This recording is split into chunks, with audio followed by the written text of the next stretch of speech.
And now to our other big story tonight, the arraignment of former President Donald Trump in Washington today. Yeah, the former president pleading not guilty to 4 charges. Prosecutors alleging he tried to overturn the results of the 2020 presidential election, despite knowing he had lost to Joe Biden fair and square.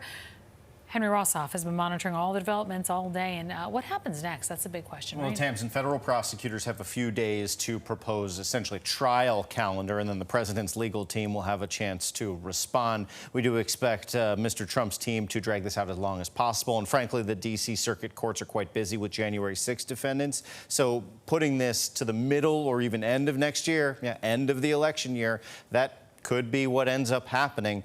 Most we saw of the former president actually occurred at the airport in D.C. when he stepped off of the plane and then back on the plane at the end. He arrived at the courthouse at around 3:30. By 4:05, he pleaded not guilty before a U.S. magistrate judge. Remember, the former president is not accused of inciting the riot on January 6th, but essentially all of those broader activities that culminated in that day and what immediately followed. For example, trying to organize slates of electors to keep him in power, pressuring former Vice President Mike Pence, trying to use the Justice Department to bring investigations into false claims of election fraud. He painted those accusations and the Florida charges and the Manhattan charges we've been dealing with here as part of a broader scheme to keep him out of power. He's been fundraising off of this. Take a listen to the former president.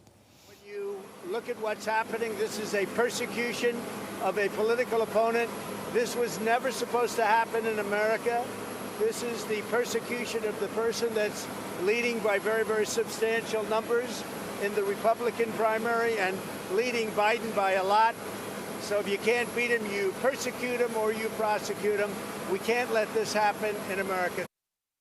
Now, prosecutors have been trying to get ahead of that argument by saying, there is an independent special counsel's office. They haven't been told to do this by anyone political. Republicans, including former President Trump, trying to draw a straight line to the politics. The fundraising effort based on that connection has certainly taken off, and his political opponents have been hesitant to attack him, Tamsin and Shirley.